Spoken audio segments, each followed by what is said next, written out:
સતત બીજા દિવસે વલસાડ જિલ્લામાં મેઘરાજા થયા મહેરબાન। વલસાડ શહેરના આઝાદ ચોક, હાલર રોડ, ગૌરવ પંથ, એસપી સર્કલ, કલ્યાણબાગ સર્કલ સહિતના વિસ્તારોમાં વરસ્યો વરસાદ તો જિલ્લાના કોસંબા, ભાગડાવાડા ગામ સહિત તિથલમાં પણ થઈ મેઘમહેર।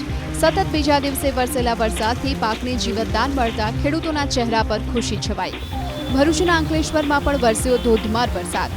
શહેરના સ્ટેશન રોડ, ભરૂચી નાકા, માર્કેટ વિસ્તાર, ગાર્ડન સિટી, કેશવ પાર્ક, નિરાંતનગર, યોગેશ્વરનગર સહિતના વિસ્તારોમાં પવન સાથે ધોધમાર વરસાદ વરસ્યો તો જીઆઈડીસી વિસ્તારના ચૌટા બજાર, સ્ટેશન રોડ સહિતના વિસ્તારોમાં પણ ધોધમાર વરસાદથી રોડ પર વરસાદી પાણી વહેતા થયા। વરસાદથી રોડ પર જળભરાવની સ્થિતિ પણ ઉત્પન્ન થઈ। બપોર બાદ નવસારી જિલ્લાનું બદલાયું વાતાવરણ। નવસારી શહેરના ગણદેવી 4 રસ્તા સહિતના વિસ્તારોમાં પવન સાથે હળવો વરસાદ। ગણદેવી, ચીખલી, વાંસદા, ખેરગામ તાલુકાના ગ્રામ્ય વિસ્તારોમાં થઈ મેઘમહેર।